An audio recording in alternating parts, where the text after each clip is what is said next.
Hello. Good evening. We have liftoff.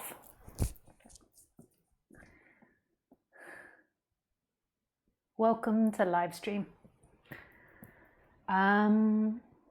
So, if this is your first time on Livestream, then I'm going to inform you what happens. First of all, we do some silent sitting for like 5-10 minutes, 15 minutes sometimes, and then I do an introduction, and then you can ask questions. Dong, dong, dong. And the way that you ask questions is through Skype. My Skype address is LisaCairns12. You can find it in the box below. And you just send me a friend request, and then you can ask questions, or you can call in. I've got it all fixed today if you want to call in. And if you want to call in, please use a headset with a microphone so it doesn't echo for other people. And make sure you have a good internet connection. What else? I do these talks every Wednesday and Sunday at 6 p.m. French time. I do online sessions. You can go and see them if you want to book a session. And I also do one event that I have booked so far next year, and that is in Spain. And that's the 23rd to the 30th of May. And you're very welcome to join that. Apart from that, that's all I currently do. Yes. Okay. So now we do a silent sitting.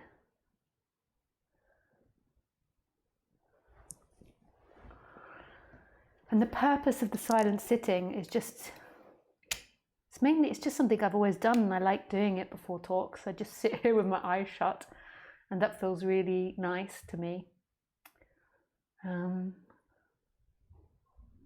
Yeah. But whether you do it or don't do it is God's will, or is life's will. The idea that you have any autonomy over anything is just an idea that appears and disappears in this. You either sit or you don't. Or you do and you don't. Or you don't and you do.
So hello.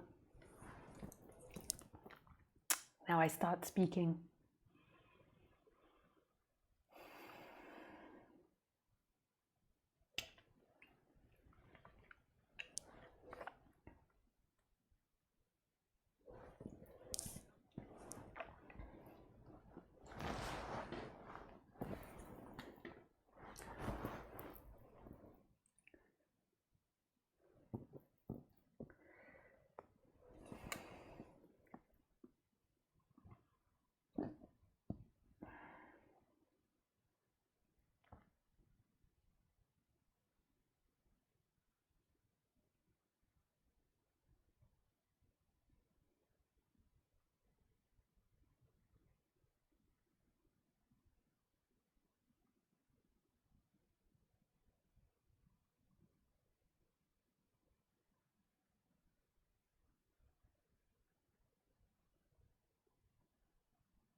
So one of the hardest things in non-duality, I think, maybe next to seeing that there is no self and there is no other, the next hardest one is to see that there is no good or bad.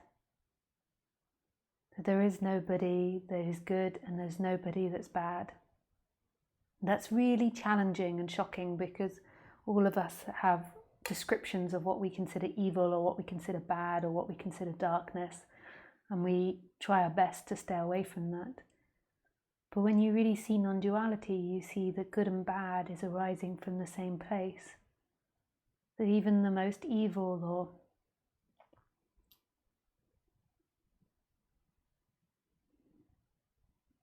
hurtful or nasty actions are coming from the same place as the saint.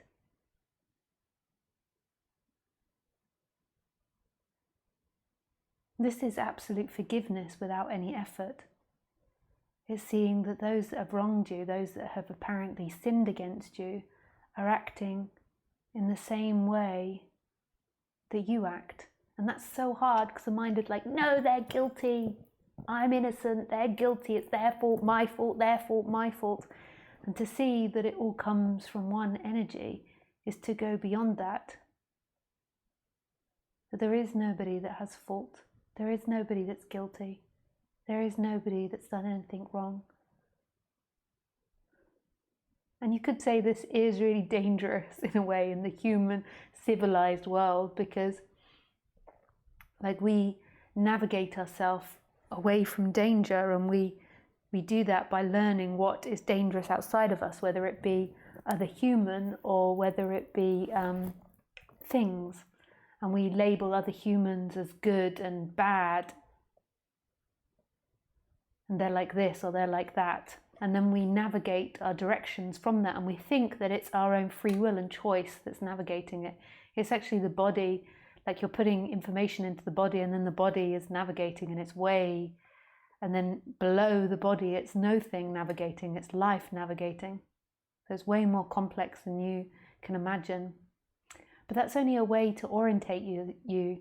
So if you learn that the cactus is prickly, then you stay away from the cactus and you don't keep putting your hand onto the cactus. And that's the same with humans, but it doesn't mean that it's truth at all. There isn't a good or bad human. We spend so much of our life in who's guilty and who's innocent, and what's a guilty and what's an innocent action.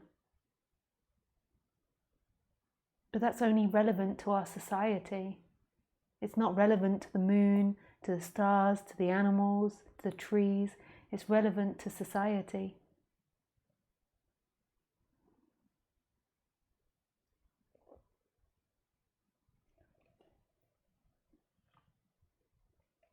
So badness comes from exactly the same place as goodness. And it is the same, it's made of the same. So anyone that's wronged you, that energy that wronged you came from yourself, from your true essence.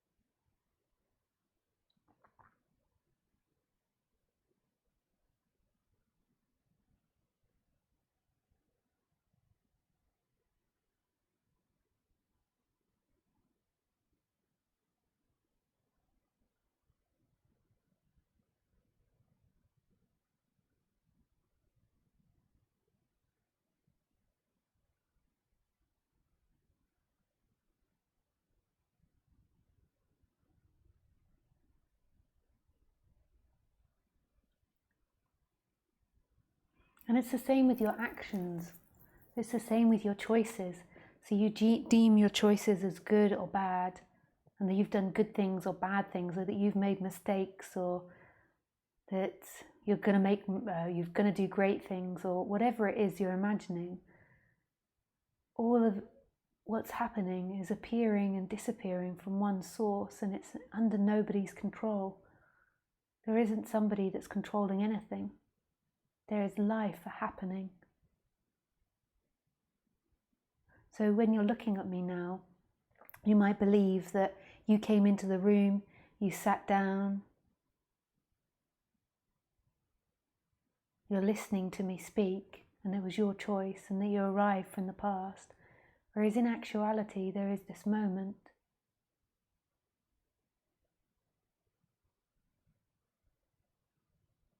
And there's only this moment appearing.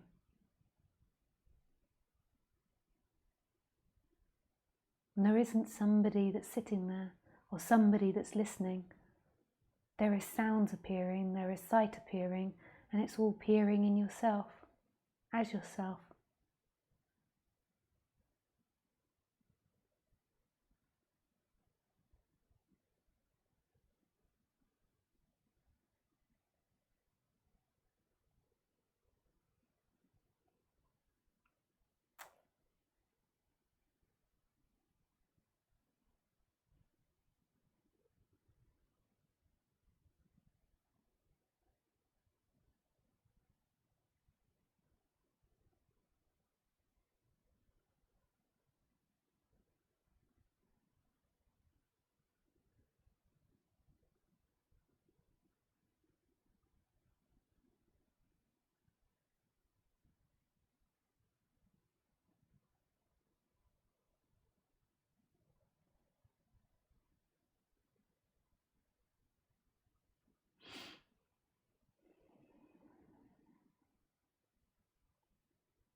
Okay, see if we have any questions. Hey Isabel. Hi Oleg. Hi Lisa.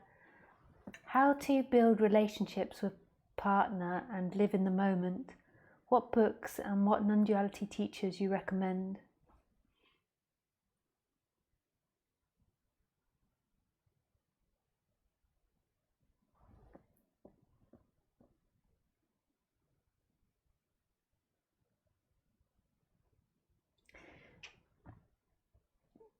So when it comes to interacting on the human level, you have to see that speaking is happening and responding is happening. Often what we do when we get into this subject is we try to live out our interpretation of what being non-dual is. So we're trying to be free, which can be helpful to an extent because you're trying to recondition yourself, but eventually what it comes down to is totally surrendering and letting life act through you. So you're not controlling your relationships, you're not trying to be someone in relationship. There is just relating appearing. But that's a really, really deep message. Like for action just to be coming out. So if they say to you, you haven't done the washing up or cleaned up today, rather than being like, there is nobody, it couldn't have been any other way, that's what's happening. You just respond like, I didn't feel like it, leave me alone, you're always nagging, or whatever you say. Like it just comes out. It just dances.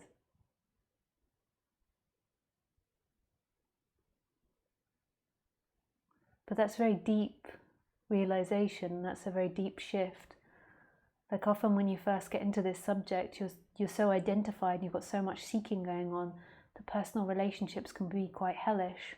Like at first they can be great, but then when you begin to live together or relate together, they can be quite hellish because you've both got very strong conditions and you've both got strong seeking energy, and you believe that the other one's going to bring you happiness or make you happy. So you're not relating to them right now, you're looking at them as a source of happiness in the future. And that's like an unnatural relating. There's not just a response happening now. You're waiting, you're like putting away your nuts for later. Like hiding away your nuts, and then you're sitting on them and waiting for this happiness to come in the future. And then when your partner doesn't give you happiness, then it's like, wah, wah, the monster comes out. So this is very deep.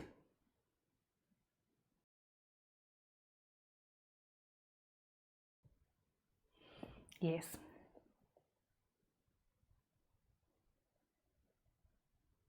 It's very deep.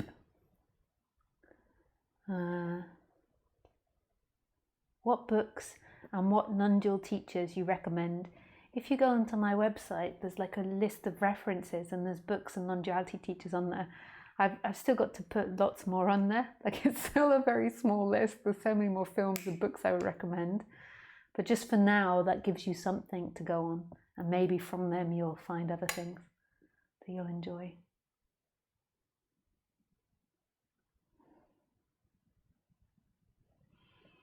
Nice, thank you for your question. Hi Roman. Hi Lisa, thank you for your satsang. My question: if life is a dream, Leela, then the Holocaust and all raping and killing also must be a dream, a movement of consciousness. Thank you. Thanks Roman for your question. So it appears to have happened, but yes, it's a dream in the ultimate sense. All you have is right now, and the Holocaust and raping and killing is appearing in imagination. But this is really deep realization again, and this is about an energetic shift. It's not intellectual. Like on the human level, like if you kill or you rape or you do mass murder, then the appropriate place is in prison. But what's trying to be pointed to here is that it all comes from the same source, and it's all love in the end. It's only humans which judge it. But that's really deep. Like, most people can't understand that because they're so conditioned as to what's right and wrong and good and bad. And something like mass murder or genocide couldn't possibly be comprehended as love. So you have to have this big shift. Being an animal fan, I was walking around Bali and I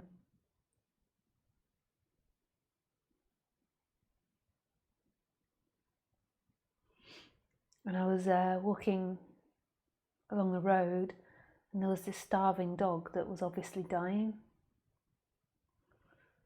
And it was the first time I really realized that, like, the dog was being held in life. So normally when we see something like that, like we see death and destruction, we imagine unconsciously that we're being abandoned. Like, so we're being kicked out and left from life. Like, we imagine losing all our family and everything we know. And we feel like we're going to this black hole and we're being kicked out, and everybody else is in life and we're being kicked out. But when this dog was dying, it was like God's hands or life's hands were all around the dog. It was like the pavement, it was the air, it was the sunlight, it was the insects. Like, the dog wasn't dying alive, the dog was dying in itself and totally held by itself. And all other animals see life in that way. It's not an intellectual thing, it's the way it is. Whereas humans see themselves as something, an object which is separate and in relationship with people, and it has all these imagination of being alone, whereas a dog can't imagine that it's alone or abandoned or not loved. That's something that appears in a human world. So it just doesn't experience those types of things. It gets upset if its tribe abandons it, like a dog, like it's a pack animal, but it can't imagine its own suffering like the human can, and it's that creates suffering, this imagining of your own suffering. But it's such deep teachings, this, you know. In the beginning, when I first started teaching, I'd say it all the time, like, blah, blah, blah, there is no good and bad, and raping is the same as this, and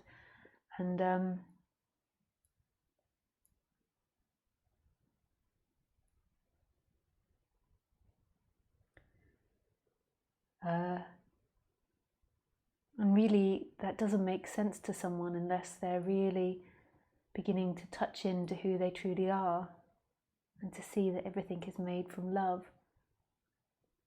Otherwise it becomes an intellectual thing. It even can become a horrible thing, or even can for some become an excuse to be a real asshole.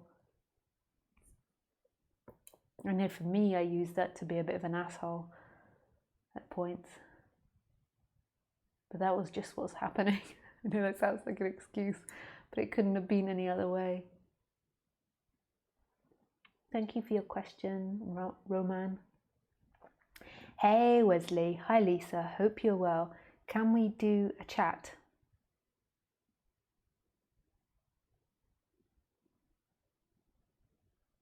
Yeah, you can ask questions.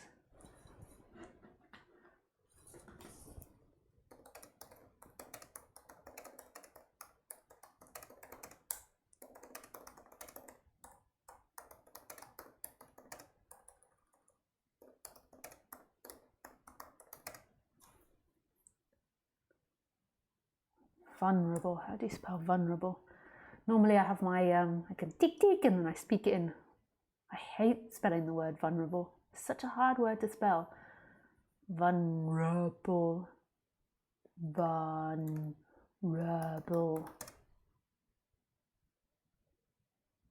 Oh well, you have to get the bad spelling.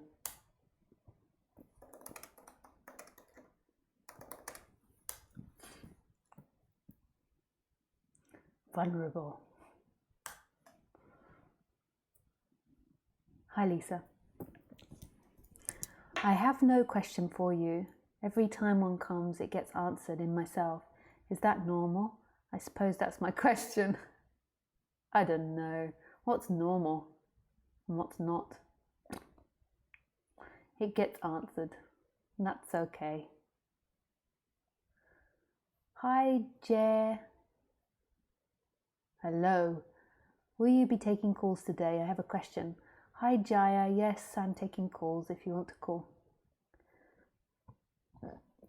Hello, Vadios.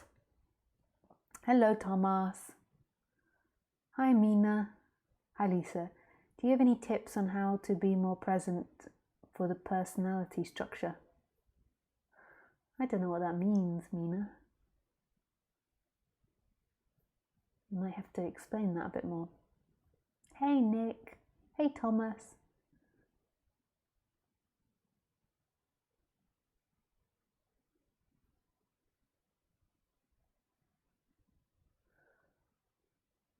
Hi, Simon. Hello, dear Lisa. Thank you for the nice, light, soft silence. A question about last question. How to get free of neediness to relationships, to someone for giving and getting love. I feel deeply no one, even myself, can be such a perfect partner in this life journey, but the life itself pure and perfect. I see rays of this vast beauty and light in different people, but still the search and neediness.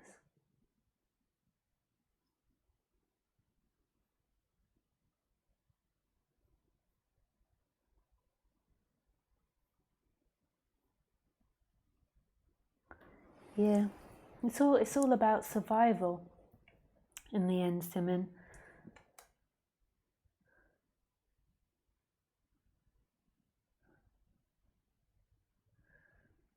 So the neediness comes from a fear that you can't survive alone. Like we're communal animals, and when we identify with that, then we have this great need to be with other people because we fear that if we're not, we won't survive, but it's not conscious. So we look for love and we look for relationships. It's also a natural thing to do that. It doesn't necessarily mean seeking. It's just like the bear finding a hole in the ground for himself, and a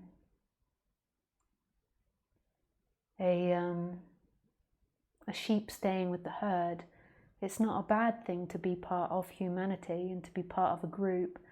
But when you're identified, then you're very afraid of dying and you're afraid of not existing. So you hold on closely to people around you in order to assert a sense of self. And then you think by holding on to them and getting love from them and getting attention that will give you safety, but it never does. It just makes you more insecure.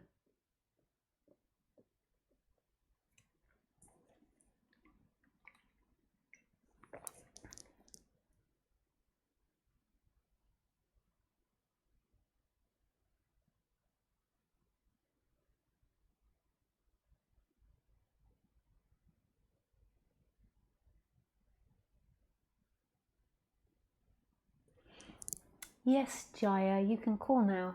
Please. Call away.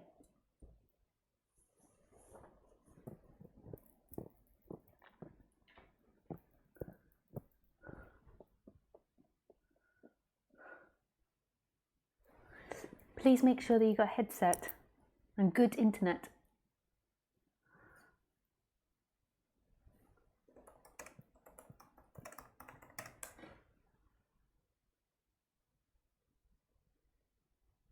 Hello. Let's hope it works tonight. Last week it didn't work so well.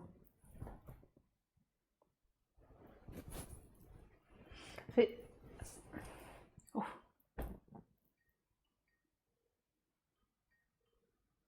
Hello. Hello. Hiya. Just give me a moment because your volume's not going into the yeah, just one sec. Now. Hello? Hello, 1, 2, 3, testing. Yeah, I can hear you. We had a lot of problems with this last week. Yeah, I know, technology. Yeah. Okay, nice. How can I help you today? Or not help Well, you? or not help you, yeah. Well, it's a question about, it's not about the topic about good versus bad. and it's about trauma. Yeah. I I remember of you speaking about how after after the years, some traumas come back sometimes, and they got weakened and weakened after the years after your final experience.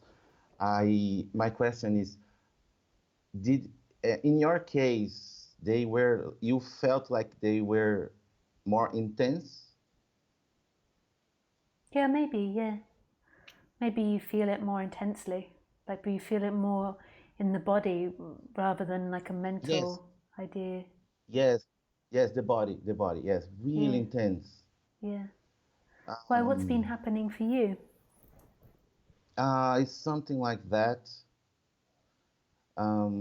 I had like my moment 5 years ago, and uh, I am experiencing now a particular situation that gave me really strong trauma in the past, and I feel now that that I am experiencing the same thing, and the body is feeling really like shaken, like Yeah, fear of flight or high yeah, places. yeah, Um, I am like, I'm not sure if I know that I have the power to just be in the moment and not feel anything, but sometimes I feel that maybe I should just leave the body feeling whatever um, trauma is feeling or fear and shaking. And I don't know what's the best thing to do. yeah. Yeah, I don't know what the best thing for you to do either. Sorry, that sounds a bit funny, but I don't know what the best thing. I can talk about my own experience, I would like but to hear it's that really because complex. no other speaker talks about these things. Yeah, I know. Most speakers, I feel that they project that image that everything is just perfect. Yeah, After in, it's not that. yeah. There's no Um, suffering, but the body reacts in a way yeah, that makes absolutely no sense. So if you could yeah, speak about your own experience. yeah. So what my experience is that if now, like what first of all my experience is that I find that life is in some way like this life is magical. Just for an example, the other day I went to the doctors um, for a specific subject. So in France, you go to the specialist like straight away. You can just book a specialist, and um, and I went for a specific test. I'm fine. I'm not ill, but I went for a specific test, and my partner was waiting for me in the waiting room. And when I was in there, he got a missed call from somebody, a doctor. This is really weird. A doctor that has nothing to do with me or anybody. She'd got the wrong number, who was of the same practice as the doctor that I was going to see. So she was of the same speciality. And she gave my partner the results of another person that had been to the same. It's really hard because I don't want to say what doctor I went to. Um, okay, let's just say a woman's doctor. So we went to the woman's doctor. I figured that much. Yeah, I'm trying to avoid the word. It's not the point. It's not the Yeah, point. It's the okay. point is like is life is like full of these like amazing coincidences that don't make sense. Like Yeah. there is absolutely no Yeah. sense in that he got the results from a different woman, from a different doctor in a different country phoning him, and it's like you just can't, like that, just you can't put that into sense. That's beyond coincidence. And I feel like life Yeah. works like this. So if you've had these awakenings, or if you're on this path, then your intention is to go beyond yourself, and your intention is to expand as a human. And so therefore, what life is going to bring towards you is that. So just like in that moment, me and my partner were focused on the woman's doctor. So we were thinking about Mm. that, and then it brought it into both of our lives. But when you get focused onto this subject, that's what it brings. So it brings about awakening. And after you've had the energetic awakening, then it brings about integrating that more and more into the body, and the body expanding. And what I find is that since the awakening, like big unresolved issues, like so big traumas that I still have in the body, life brought those situations like into my life. So like it was on purpose. It yeah, seems like. yeah. So it brought it and really pushed it into my face and made me re-experience those traumas again. And then what I find Oh my happens God, this that. time, yeah, what I find happens this time is that it's a very visceral experience. So, you know, like, so with my dog, like the other day, at the moment it's just raining non-stop in France, and it makes a smelly dog. And also when you go for a walk, she ends up coming back smothered in mud. And so I was showering her outside, you know, like washing off the mud and giving her a bath. And to Khaleesi, like taking the bath is very traumatic. She doesn't like it at all. And her response is that she full out starts shaking. It sounds like I'm really cruel, but I can't do it in a nice way. There's no, like, I do it in the bath, in the house, I do it outside. She hates it no matter what. And she stands there and she vibrates with her body. And I feel like now, when I'm experiencing a past trauma or when I'm experiencing something traumatic, my body responds physically rather than mentally. Yeah, yeah. Like, so it's a very physical thing. And from my own experience, I found a way which I'm happy with, in which I deal with the trauma. So what I do is, first of all, is I feel the trauma. Sometimes if it's too much, then I just move my attention away from it. And if it's not appropriate to be doing it in that moment.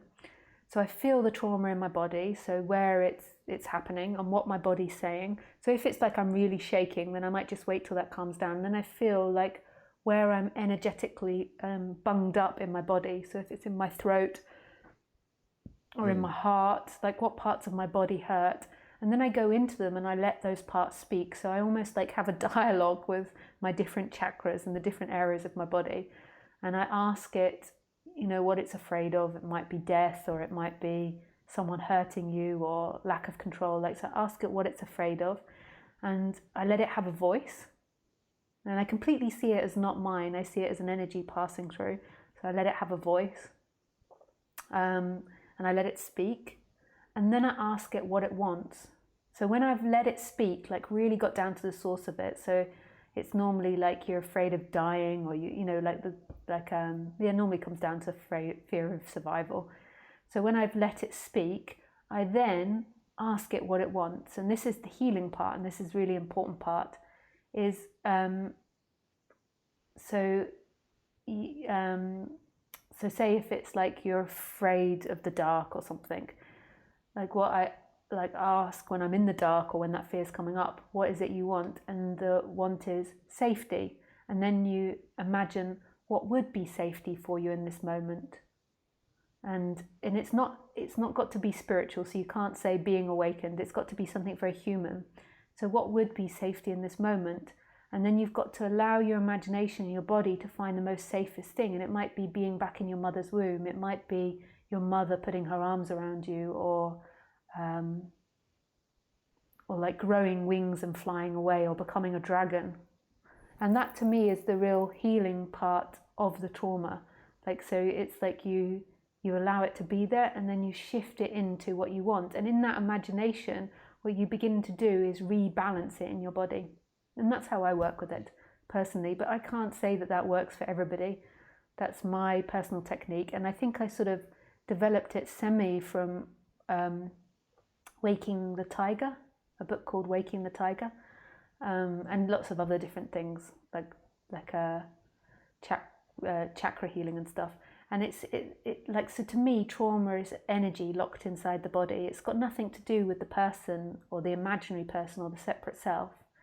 It's that when you're like 6 years old, say if you get run over by a bus or something, every time you see a bus after that, your body goes into fear of death, and it's automatic. It's the same with Khaleesi. Like every time she sees water, she doesn't have a sense of self. I know that, and she's not separate from herself. But every time she sees the water coming on her like that, she starts vibrating, like, and shaking, and it's like a very visceral, like, fear that's bodily, and it's inside the body and inside the chakra system. And I also see it as, these traumas might not go, but what can happen is they can be exposed, and you can come to live with them in a healthy way, and they don't debilitate you. So say if you've been in an aeroplane crash or something really traumatic, you can allow that energy to pass through your body, and it's not debilitating you. So with me, like if I have energies of fears or something coming up, like I also see it as not something that necessarily goes away in the human life. Like it's part of being human, like the pleasure and the joy of seeing sunset and like speaking and laughing with your friends. It's also the part of being human or being an animal is you get traumatized by your environment. What happens when you're seeking, when you're deeply identified, is that you avoid it at all cost, and it makes it really debilitating. So people get to stages where they get agoraphobia, where they become physically ill from it. That's the way I see it, and that's the way I deal with it. And it's a very it sounds like a very dual thing to do, but if you really understand that there's nobody doing, it's actually just like retraining your dog or learning to bake a cake or fixing a bone that's broken. It's really an impersonal thing. Like it's not a personal thing. It just seems like it's a personal thing because you believe you're doing it.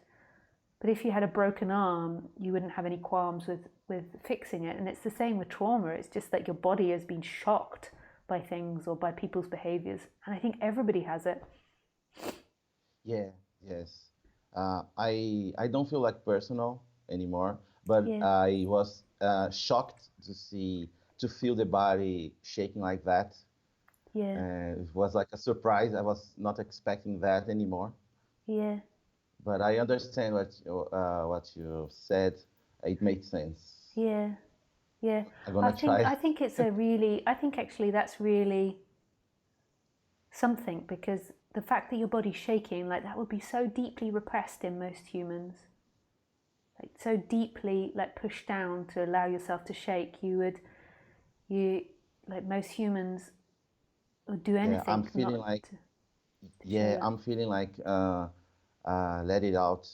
And you can do things like, so sometimes when I have difficult energies or something, I just walk around the house shaking, or I do a breathing exercise, just like shaking out of the body, like physically doing something.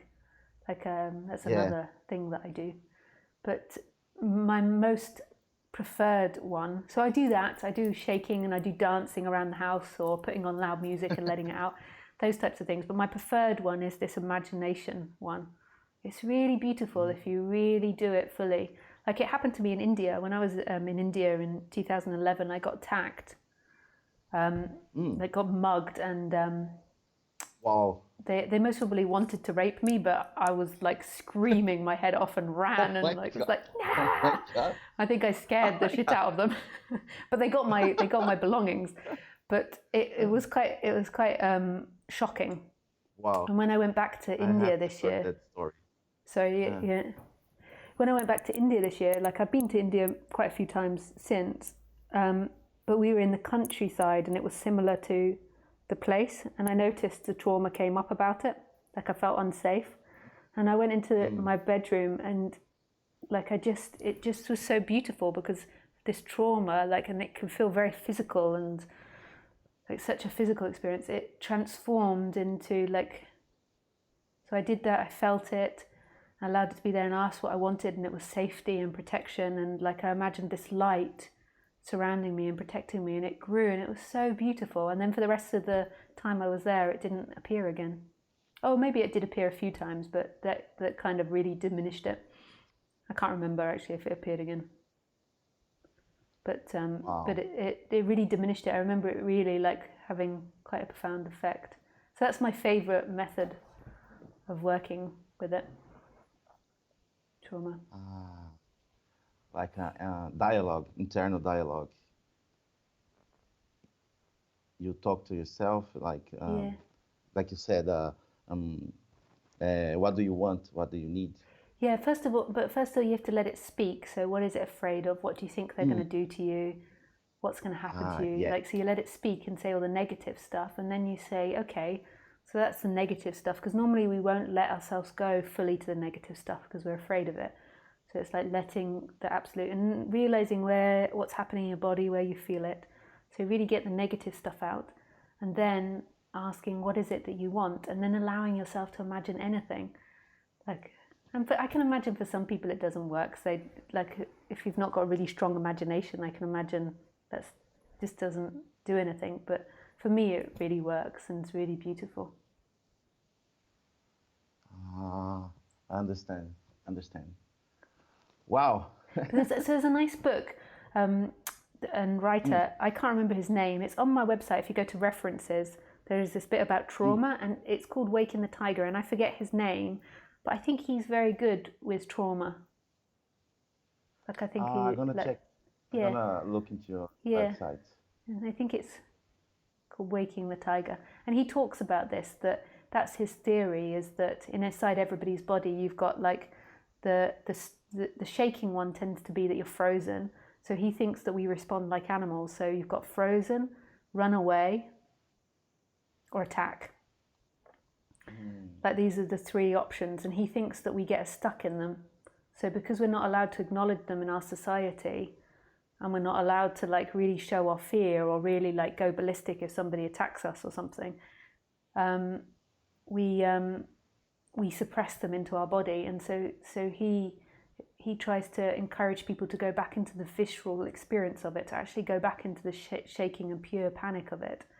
But I wouldn't I'm not recommending doing this without reading the book. It's quite detailed, or even doing it with a professional.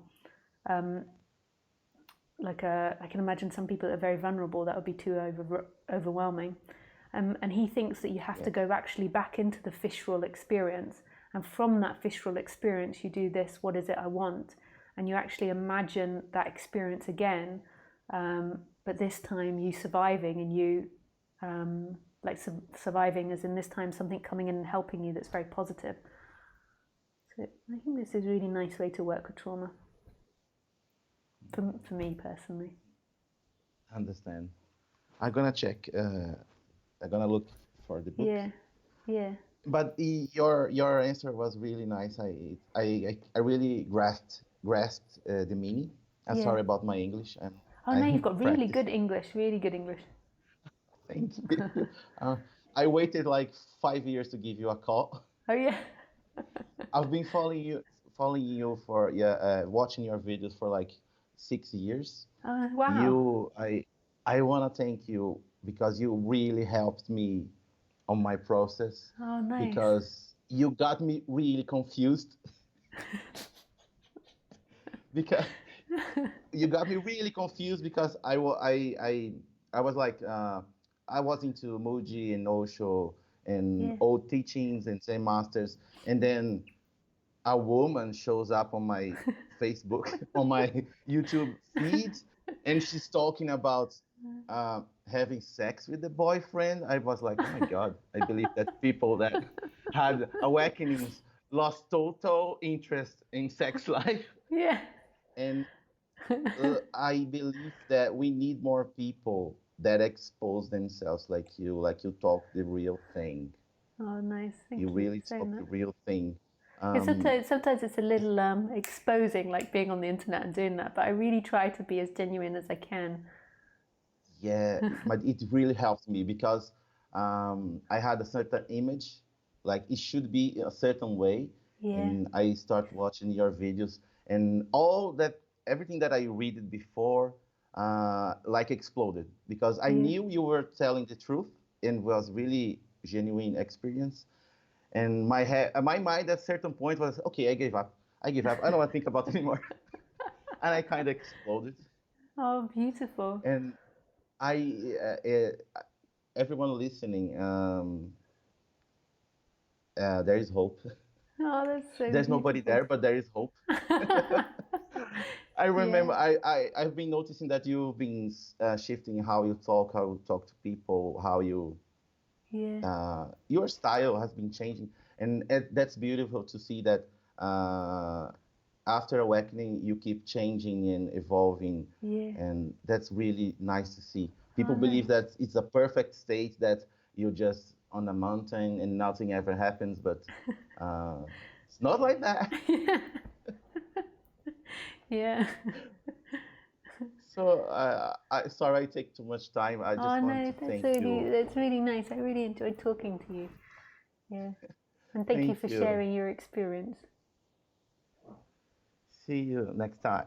Yeah. Thanks a lot. Bye.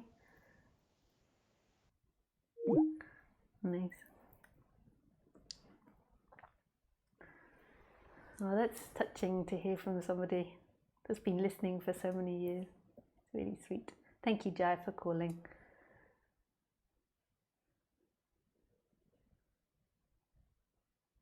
Hi, Thomas. Hi, Nick. Hi, Anna. Hi, Lisa. Could you please comment on Ramana Maharshi saying there are no others and how we can get to experience it? Thank you. Well, if there are no others, I have some good or bad news dependent on the way you see it. It means that there is no you as well.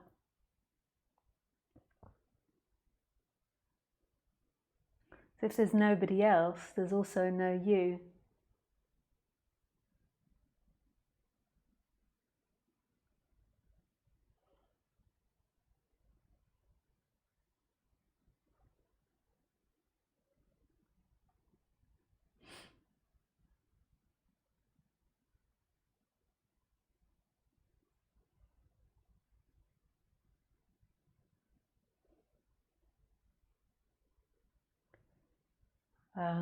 So you don't get to experience no others, and you don't get to experience no you, because all there is what's happening.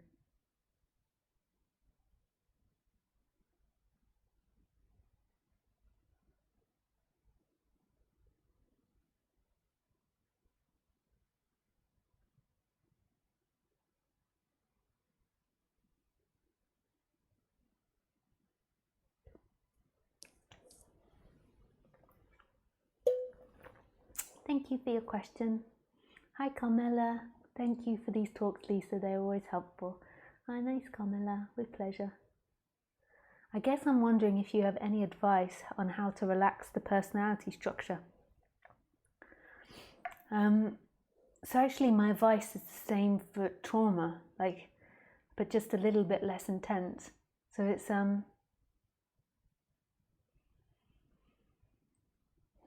getting to know your body. So first of all, putting the personal awareness into the body more, so getting to know it, but knowing that at the same time that isn't you, that's a happening. So even though it sounds like I'm giving a prescription of something to do, seeing that that's a description of something that will or won't happen. Like there isn't somebody that's moving the attention, it's something that's happening. That's not you. So moving the attention into the body and getting to know the body. So when you interact with people, how does that make you feel? What does the body feel like? You could also say it's becoming present. It's also like putting the attention in the I am, but it's like putting it, including the whole body. What does your body feel like? So when you're hearing me speak now, what's going on inside of you? Is your throat tight, or is it open, or is your heart open, or do you feel insecure? And where do you feel that in the body? So just getting to know the body and what it feels. And then beginning to pay attention to that. And when you get a stuck or uncomfortable energy, beginning to ask it, what do you fear? What's the worst thing that will happen? What do you not want to happen? Just being really honest with yourself. So if you've got pain in the heart, maybe the heart says, nobody's going to love me. Everybody's going to abandon me. I'm not going to be seen. I'm going to be alone. I'm going to die alone. So just paying attention to that. So putting your attention there. and just allowing that to be spoken out. And then asking it, well, what is it does want? And it wants to be loved, it wants to feel part of the group. And it's not about getting that. So then it's you're using your imagination to help neutralize the chakra. And this is really healthy for the body. So you begin to ask it what it wants. So maybe it remembers, so maybe you can then relate it back to past experiences. So you realize that you feel unloved. Like, when was an experience where you were unloved? Like when you were at school and you were bullied, or a girl called you names and everyone laughed at you and you were bullied and you were really humiliated. And then ask that girl what it is she wants. And maybe it's that she wants lots of friends, or someone to come in and save her, like a fairy to come in and save her, or thousands of fairies to come in and save her, whatever it is. And just feeling that healing energy from that, and using your imagination to pull it out of that dark energy. This is super healing, and bringing it back into balance.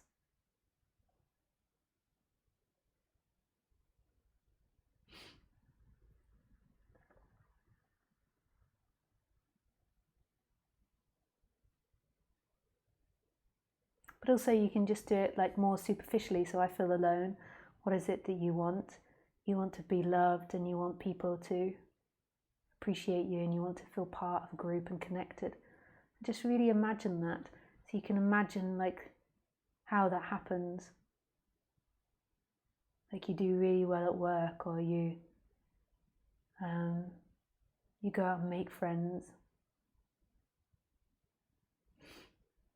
You can imagine anything, and just bringing that chakra more to balance. And then when it's at balance, you see that there is nobody here, that we have all these thoughts and these feelings happening in our body, and we take that for being someone. So we think, I'm somebody that's in here and I'm having all these difficult feelings and nobody likes me, or I'm abandoned, or I'm a loner, or I'm hopeless. And we think that's who we are. But when we come into more balance, like, so when those negative thoughts aren't there, and when we're not lost in the positive thoughts either, and we're just more balanced, we can see that the thoughts and the feelings aren't who we are. There's something that's always in flux and appearing and disappearing in who we are. But what's always here is presence, and that's your essence, and that's freedom. I don't know if that helps, but that's my answer, Minna. Following inquiry process, the already here moment is clear. The experience is simple, alert emptiness. I often hear teachers talk about feeling loved and united with all of life, yet it is only emptiness, no location, no time. So there's two sides of the awakening, Wesley. There is the emptiness side, that all of this is appearing from nothing. And then there is the full side, which is that everything is that nothing. And the emptiness side is one energetic shift that can happen, and the everything side is another energetic shift that can happen. And the everything side is love, like seeing that not only is the essence empty, but the essence is also everywhere and everything. So when you look at me now, you don't end anywhere. You are my skin, you are my nose, you are my word, you are my hair.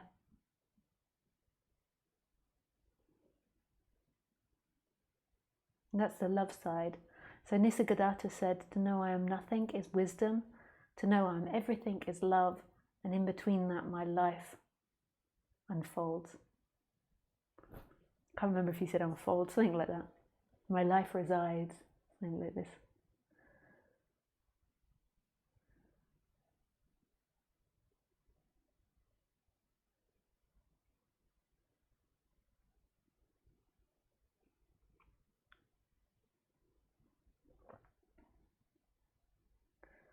If it's an energetic awakening, where does the energy come from? It's an energetic shift. So what your body is doing is you believe you're someone, and your body is pulling all your energy. So it's giving this false impression that you end here. Whereas actually you don't end here. You end everywhere. Or you don't end, there is just everything. And so that's the energetic shift. And the reason that you feel like you end at the edge of your body is because that's what you've always told yourself. And so that's what it feels like. But it's not actually true. If you come back to the experience, you see there is no in and out.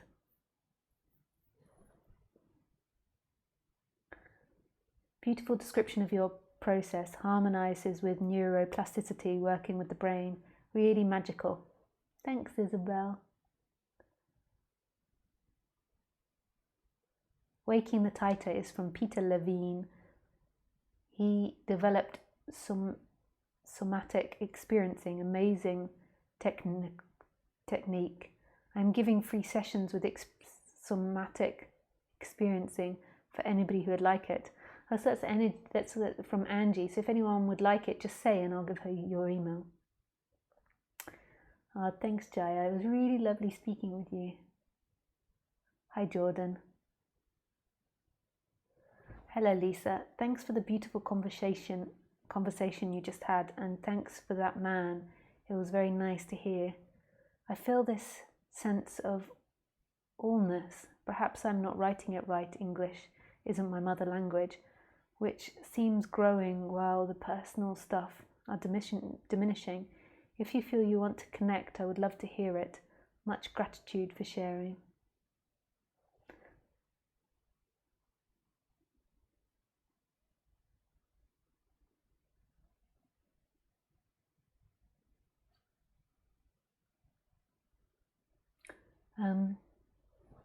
Yeah, I think that's beautiful. For some people, it's a big energetic shift, and for some people, it's just a gradual lessening and lessening of being separate. There is no separation between this and that, between you and other, between good and bad, and right and wrong.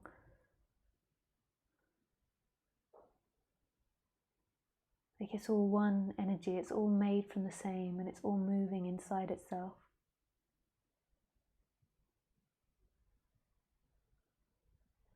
Thank you, Jordan. Hi, Raphael. Message not for a live stream.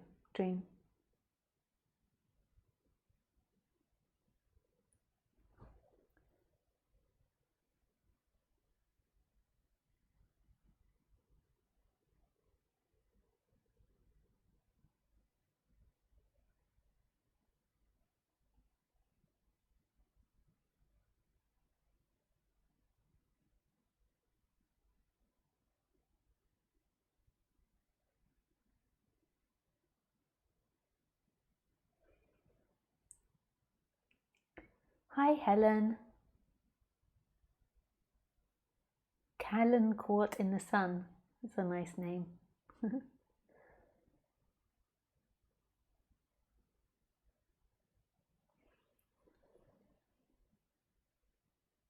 Helen Caught in the Sun. Helen Caught in the Light. Hi, Lisa. Would you say that even if the trauma felt very personal, like when I was 17, my parents put me out of the house, which was very traumatic for me, that healing the trauma is not about the personal anymore, but solely about the energy stuck in the body?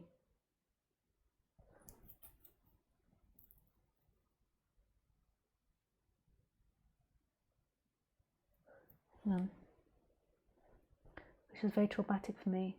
That healing the trauma is not about the personal anymore, but solely about the energy stuck in the body.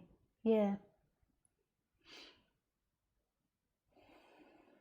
There's 2 levels to it, or maybe 3 levels to it. There's the mind level, and then there's maybe the identification with it, and then there's the actual energy that gets stuck in the body, or the energy that is held in the body of it. I'm slowly to understand what you say about this mechanism, though the cracks in the ego say yes, but. I know you can always say yes, but to everything. Like everything I say can really be contradicted and said in a different way. I just try my best to kind of point at some sort of meaning and logic, and something beyond that as well.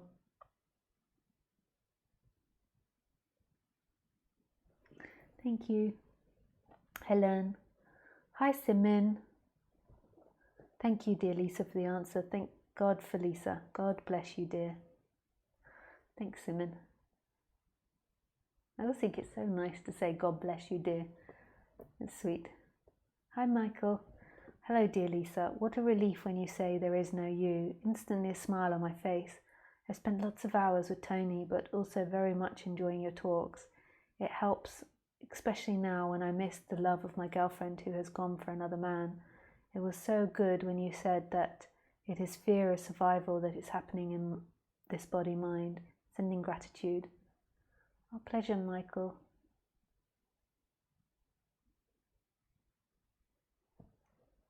There's most probably trauma as well. I think relationship breakup are very traumatic. Like it's something that we've only been doing with probably for the last 100 or 150 years. Before that it was like one partner and that's it. You couldn't get rid of them. I think we take it too lightly in our society. Hi, Oleg. If we're working with the body, how this non-duality? Yes, non-duality is about ignoring the body. But contemplate this, Oleg. The body and the world are one and the same.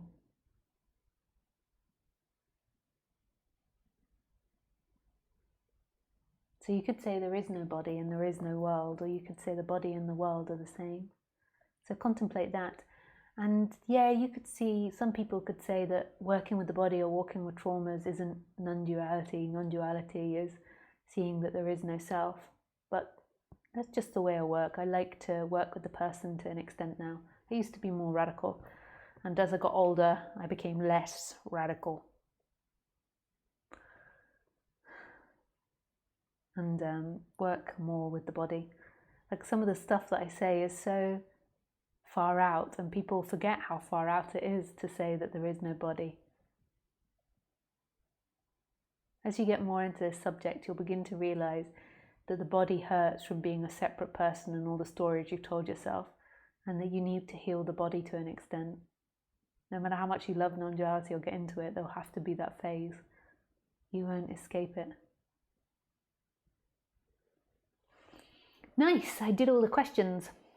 There were lots this evening and there was no technical issues. We've had lots of updates.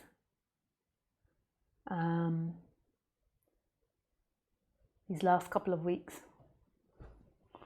And I had to reset everything. Yes. So that's the end of the stream. It was really beautiful sharing with you. I forget what day it is. It is Sunday. So I shall see you again on Wednesday at 6 p.m. French time. That is all. Thank you for everyone that wrote in a question, and for Jaya that phoned in. It's really beautiful being able to speak to you. And thank you for sharing. Yeah. Thanks, guys. And thank you for the silent sitting at the beginning. That was beautiful. Lots of love. Goodbye. And may the force be with you. May the force be with you.